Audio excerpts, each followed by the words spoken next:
everyone, and welcome to another episode of Annie Talks, where we bring to you interesting stories about interesting people that you want to know about.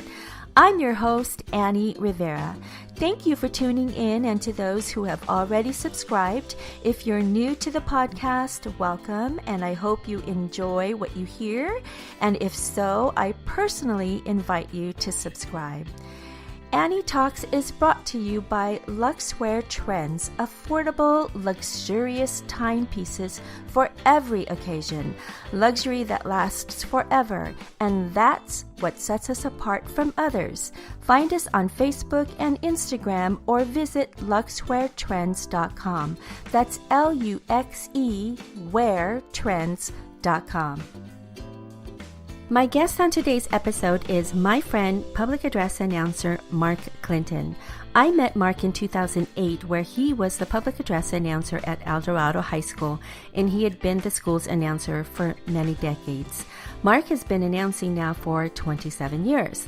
Today, he is one of the PA announcers for the High A minor league Rancho Cucamonga Quakes, a farm team for the Los Angeles Dodgers organization.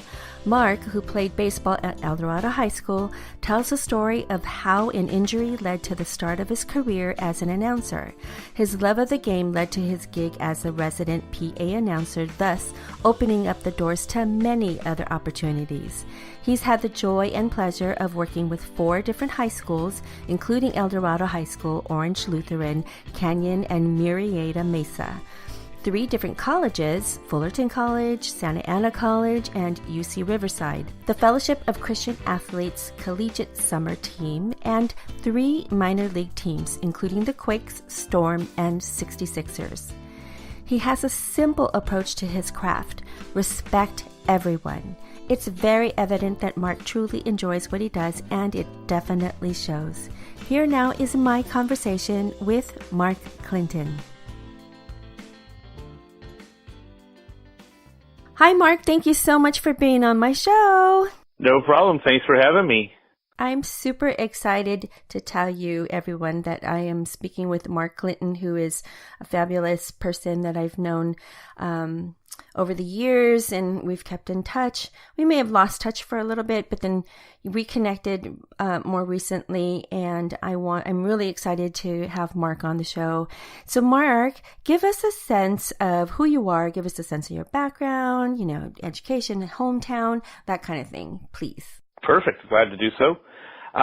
So as she stated, my name is Mark Clinton. I've been a public address announcer for, roughly about 27 years now. I grew up in Orange County. I also attended the same high school that your kids did at El Dorado, which is a lot of fun, being able to work for a school that you went to, kind of give something back mentality. Currently, I live in California, a little further away from the hometown area, if you will, but I'm married. I've been married for 24 years now. We've got 2 daughters, Jessica and Rebecca, that are in their early 20s. Just probably one of the nicest guys you'll ever meet. I agree. I completely 100% agree.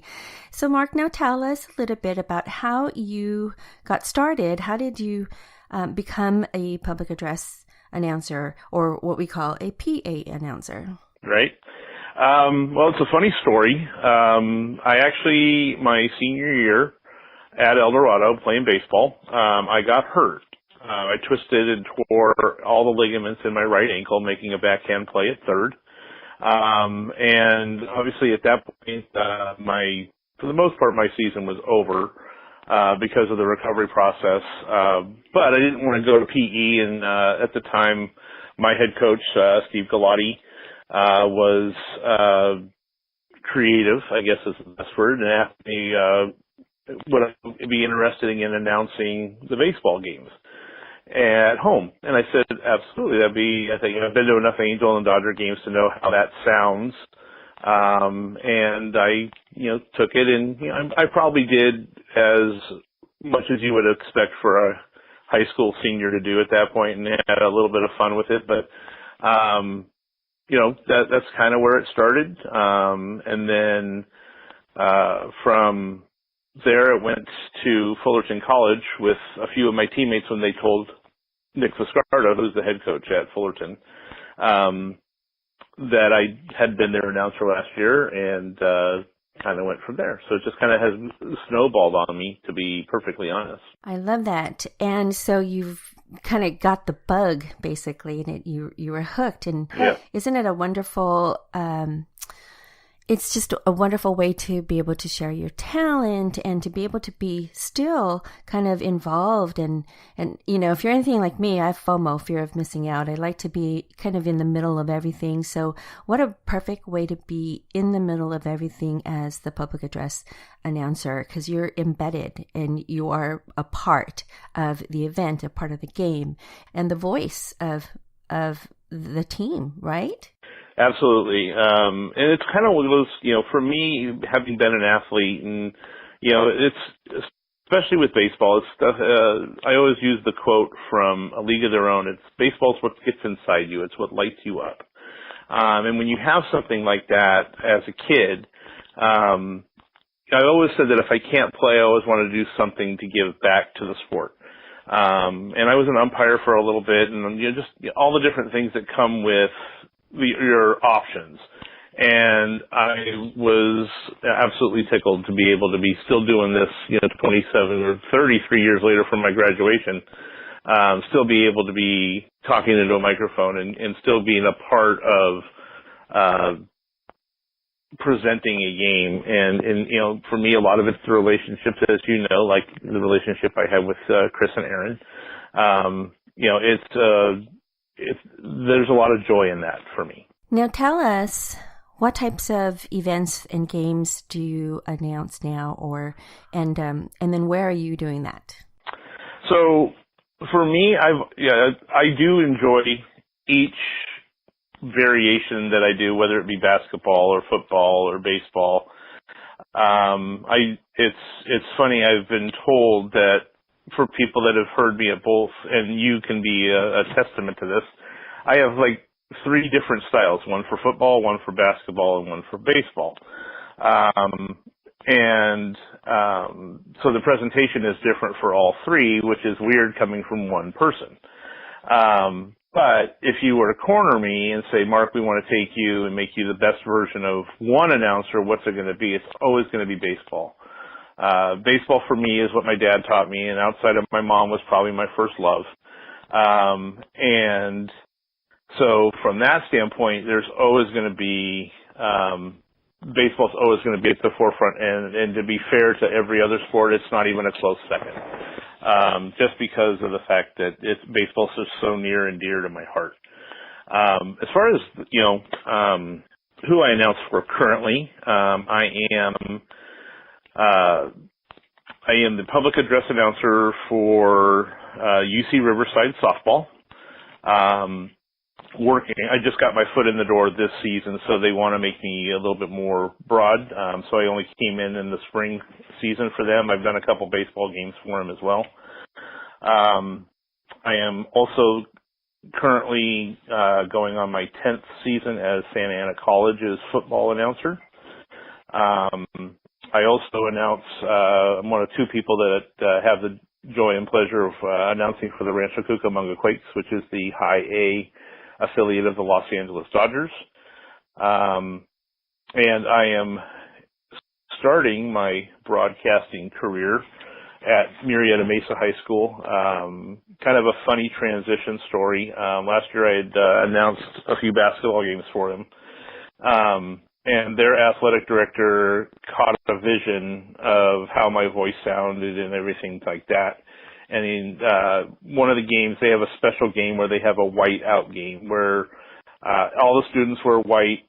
They don't make a sound until the 7th or 8th point is scored. So it's kind of like a silent night kind of a deal as well. And he wanted me to broadcast that game on Facebook Live. And as he was like presenting it to me. It's exactly like what you do with announcing. I'm like, it's the complete opposite of what I do as an announcer. But we did it, and I got a couple games under my belt, including some CIF playoff games for them in basketball, and have really kind of started to fall in love with that. His goal for me for football season for Murrieta Mesa is to be their broadcaster on YouTube Live for their home and away football games. So kind of a fun little transition, but that's kind of where I'm at currently with everything. Oh my goodness, I'm so excited for you. I love it. You have a wealth of experience, and you bring to the table, all of your professionalism, and I really, really love that. Now, tell us a little bit about who some of your mentors are. Who are your mentors, and who did you grow up listening to?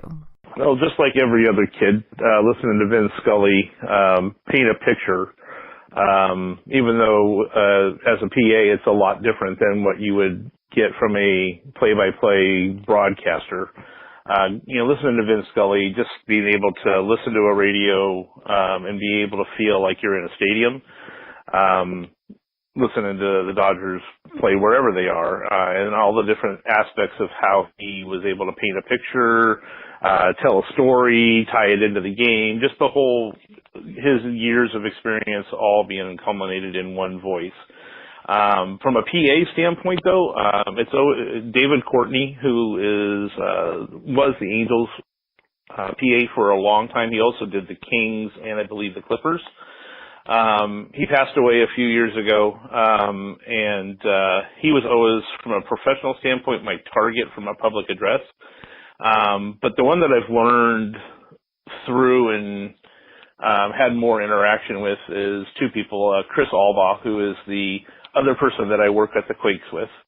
But he's also Cal State Fullerton's public address announcer for baseball.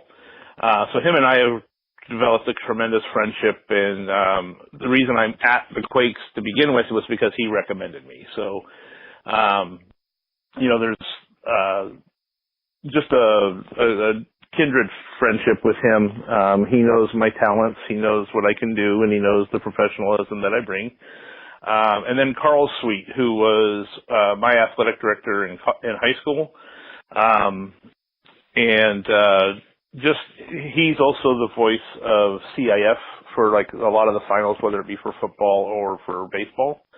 Carl has always been supportive of me and trying to get me kind of into a position to where I could eventually maybe take over for him.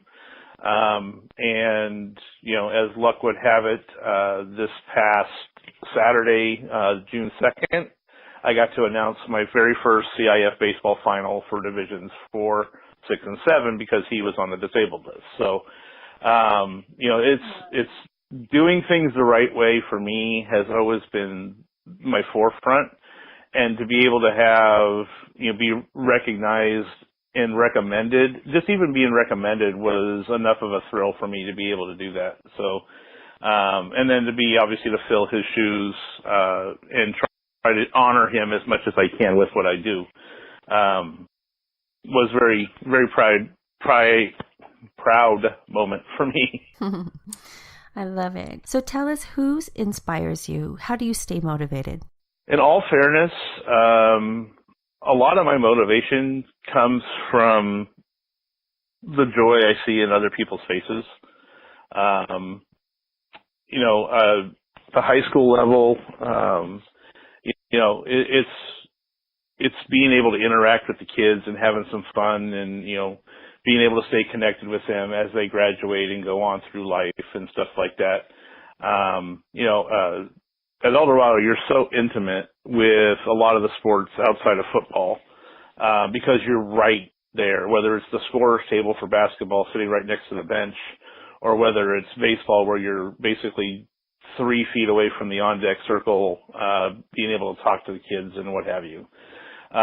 So that relationship for me has always been what has, I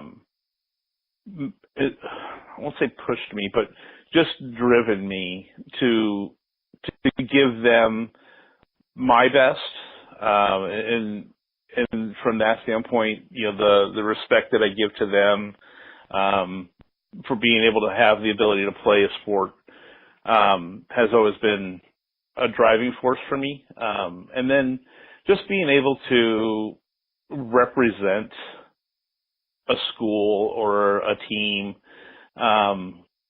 and bring a level of class to it, is one of the things that has really, I guess, been a through line with my announcing. And I'll give you an example. A lot of schools, and this doesn't necessarily apply to the Quakes, but a lot of schools, when it comes to like a senior day, will only announce their seniors, and not even recognize that the team that they're playing also has a group of seniors that it's their last game on that field as well. So to set the program aside and give them the class that it needs, I always ask, and most of the time, for the most part, get my way, but do we want to announce or introduce the seniors from the visitors? Because nobody else does it, and you want to set your program apart, that's how you do it. And that's what's, at El Dorado we did that, at Mesa we do that. I know at Orange Lutheran, when I've announced baseball for them, we've done it. And then it's one of those opportunities to just set yourself apart, as a school that has class and has quality and, kind of a high road mentality. Not another school is going to do it, but we're going to do it here. We're going to do it a little bit better than what you guys even presented when we did your senior night over at your school. So that's kind of always been my motivation. And just seeing the best compliment I can get is if I have a visiting athletic director come up and say, hey, you did our kids great. That's exactly what we were hoping that we would get, at home. And we couldn't have got better at home. So, and those are that's what kind of keeps me going for the most part. And then it's just a joy. I actually love doing what I do. I love that. I love that what you said, it is you bring, a level of class to the game, so to speak. And you do that because you are the epitome, in my book, you're the epitome of the perfect and most professional, PA announcer, as well as I've always thought that you've had a certain level of class myself. So you definitely bring that to the table and to the game. I hope you're enjoying this podcast episode. We'll be right back after this short message from one of our sponsors. Comfotherm thermal wraps are designed to help relieve the pain and swelling in and around the jaw, especially after wisdom teeth extractions. For more information, visit comfotherm.com. That's comfotherm.com. Now, tell us about some of, were there any challenges or obstacles that you faced as an announcer? There's always challenges. Yeah. It can be anything. Obviously doing baseball for El Dorado, a lot of times you always had a turnover, because of the students that were playing music for you or for me. I found an absolute stud in Brett Chamley when he was doing it for me. We had about a 5-year run where him and I were we were dialed in. He had my timing down. He knew when to poke me. He knew when to stop me. So just having that relationship was great, but there's a lot of times when you're just breaking in a new kid every year, and trying to, have him figure out your timing and just those kind of things. But it can be anything. And obviously, PA is obviously reliant on a system. And there's been numerous times where I've been in a gym and PA's squealing and squawking at everybody and no one wants to hear that. So I just put the microphone down and yell, "Good evening, ladies and gentlemen," as loud as I can into a gym. And And so I've got a big enough voice that usually that works. It's not going to last for the whole game, but at least it accomplishes the intention of what you're trying to present. And I'll just use CIF as an example. It was new. It was a new adventure, a new opportunity to do that. But everything has its own timing. And when you're new to something, you don't know what that timing levels are and how they want it presented. I did 3 games, and I think I did their award ceremony after the game was done 3 different ways because I had to learn how they wanted it presented. By the 3rd one, it was fine, but the first 2 were just like a little off on their timing. So I think that when you're a new PA to somebody, there's a lot of things that can go right, but there's a lot of things that can go the other direction as well. Got it. So now on the flip side, talk about some of the greatest or most memorable moments you've had. Well, there's a bunch. Obviously, announcing my first game as a professional at the Quakes is going to be at the top of that list. Oh my gosh, I'm sure. Ooh, how fun. I still have the voicemail from Mike Linskog, who is he's their play-by-play broadcaster, inviting me to come up and audition for the Quakes position. I still have that voicemail saved onto my phone. It's still one of the things I'll listen to just because it reminds me how far I've come from obviously my days as a high school announcer. Not that that's any different than what I tried to do at the professional level, but just, my days when I was a senior is what I refer to at that. I got to see El Dorado girls basketball end Brea Olinda's 22-year league winning streak on our gym floor. I got to announce that game. I've gotten to see, obviously, our football team and announce 2 CIF championship teams in 2006 and 2007. I got to be a part of probably one of the most exciting baseball games I've ever been to and a part of, and including Chris, in the home run he hit off of Christian Yelich against Westlake at our yard in the bottom of the 7th inning to tie the game, a game we eventually won and then lost in the semifinals to Dana Hills. I have never heard El Dorado's baseball field louder than it was at that game. And I've been around El Dorado baseball forever. Announcing my very first football game at El Dorado and then subsequently at Santa Ana College. Just watching myself have these opportunities based on how I'm presenting information, and being able to stretch myself has really been a lot of fun, to be a part of so many great memories, even if it's just a matter of creating a fun memory for you as a parent, for your kids as they play and stuff like that. So, there's probably a lot more that I can think of, but, due to time constraints, we'll limit them at that. So you had mentioned one of the memorable games was the game against Westlake. That was actually one of my favorites too, as you may know, because of who you spoke about which is Christopher, and who happens to be my son. So we were super excited to that year as well. And I believe I actually, right afterwards, if I'm not mistaken, I think I actually interviewed both you and Wild Bill, who is our, one of our team mascots, or not team mascots, but parent mascots from many, many, many years. Our definition of fan. Yeah.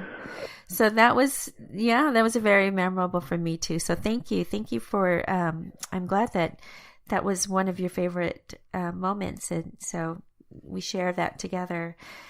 Now, if you could do anything differently in your professional, broadcasting announcing career, PA announcing, what would that be? In other words, what would you tell your 21-year-old self about your future? Early on, you really don't know what to do, and there's really nobody there to kind of nudge you or guide you down a path.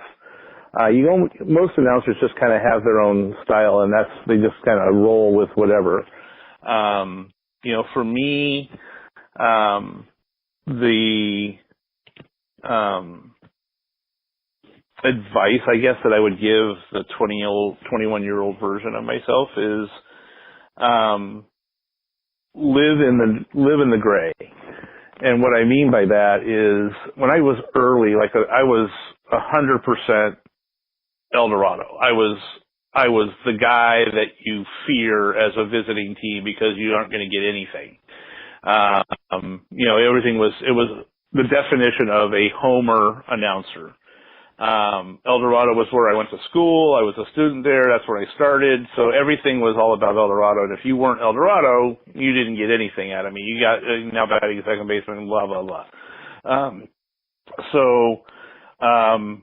But as I grew as an announcer, the advice that I would give him is two things: respect everybody and present the information. It doesn't have to be dull or monotone. You can have some fun with it, but present the information clearly, have fun with your job, and respect everybody. When you do that, and for me, that's always been my through line with the respect side of things. And to be fair, it's probably why I've been, had the opportunity to be recommended by Carl Sweet, who's done thousands of high school baseball games, but has been the finals announcer for CIF baseball for over 33 years. And to have somebody like that recommend someone like me, there's a reason. And for me, the reason has always been my respect. And what I try to do is approach, especially like at the high school level and even at the collegiate level, for a lot of these kids, this is the highest level they're going to play. So why, as a PA announcer, do I have the arbitrary ability to just completely ignore them? I don't, and I shouldn't. And if it's presented the right way, it isn't. And so if El Dorado scores a touchdown and I say touchdown El Dorado, then I'm going to say, if it's Canyon, touchdown Canyon Comanches. I'm going to give them the same respect that I would give El Dorado, and that's probably what I wouldn't have done earlier in my career.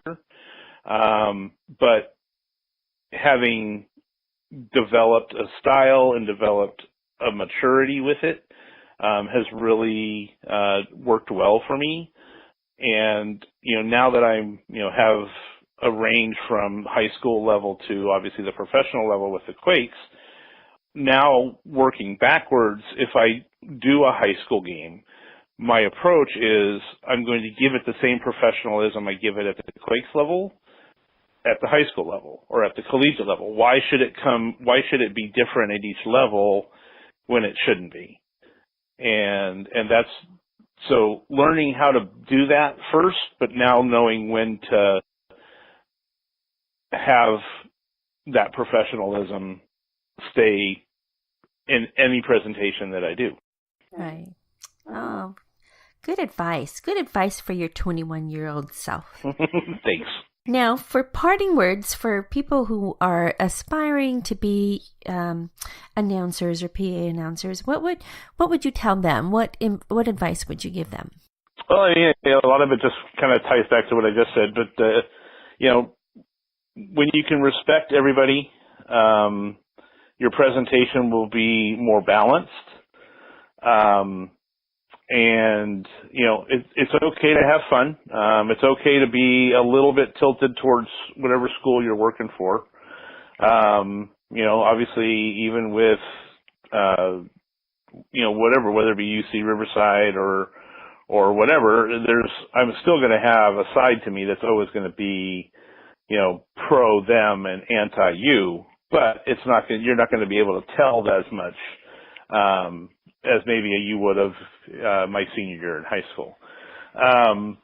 But have fun with your voice, find your style, and just have fun with it. I mean, it's not the thing that I've always kind of come back to is this game is going to be played whether I'm talking or not. So what's going to make it better? How do I make it better?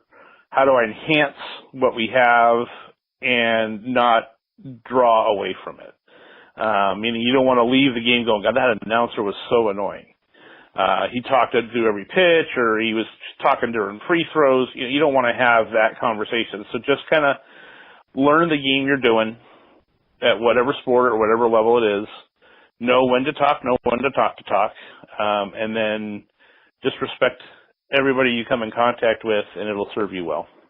Awesome. I love that. That's great advice, honestly. It's like, not only are you, we talk so much lately about, finding your voice.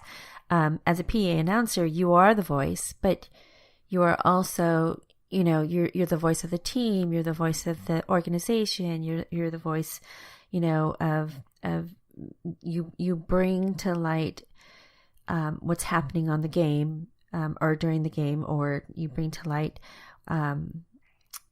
you have that sense of professionalism that you bring to every one of your events in the game, and then learning your style. I love that. It's great to have mentors. It's great to have people you look up to and people who inspire you. But, ultimately it's you yourself that has to create your own style. And that's what sets you apart from others and what gets you your next gig. So I love that. Now, for people who want to follow you, where can we follow you? Do you have social media? Can you share that with us? Absolutely. I'm 50, so it's not like I'm on every social media option that I have, but I am on Facebook, Mark Clinton. Just look for probably I believe the current picture is me in a green and gray Murrieta Mesa hat. And then I am on Twitter at pa.markclinton17. So those are the two that I do check periodically, or at least moderately daily. But obviously, as much as I can be available, I'm always willing to help where help is needed. If somebody does need a public address, obviously you can give them my email, which is pa.mark.clinton17@gmail.com.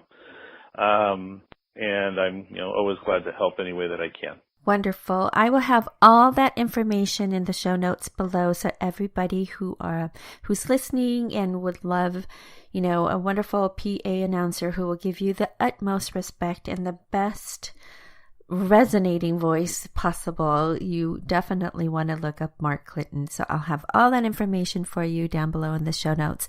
Mark, thank you so much for being on my show, on my Annie Talks show. I truly, truly appreciate it. And I know that people listening will garner a wealth of information from you and, learning about what it is to be a PA announcer, things that maybe they didn't know and have now come to light and to fruition. So thank you so much for all that you've done, and thank you for broadcasting both of my boys in high school their games. And I truly very welcome. Appreciate Thank you, Annie, for inviting me to come join your show. Thank you. Well, that's it, everyone. I hope you enjoyed this episode of Annie Talks and learning about my friend, the golden voice behind the microphone, the voice of El Dorado High School for many decades, Mark Clinton. My takeaway from this interview is very simple. Respect everyone. Great words to live by. So, before we sign off, if you aren't already subscribed to my podcast, I invite you to hit subscribe and be notified anytime we upload an episode. If you are already subscribed, Thank you so much. I truly appreciate it. If you could all please rate and review my podcast, please leave a comment or two. It would really help me out, and it would also help others to find this podcast. And lastly, if you like this podcast, please consider contributing to my Patreon page. Your contributions will help to further the vision and mission of Annie Talks so that we could produce more episodes like this one and many other types of episodes and topics in the future. The Patreon page will also be included in the show notes below. Thank you all again for tuning in, and keep listening to Annie Talks. Hi, this is Mark Clinton, public address announcer for the Rancho Cucamonga Quakes and UC Riverside Highlanders. You're listening to Annie Talks.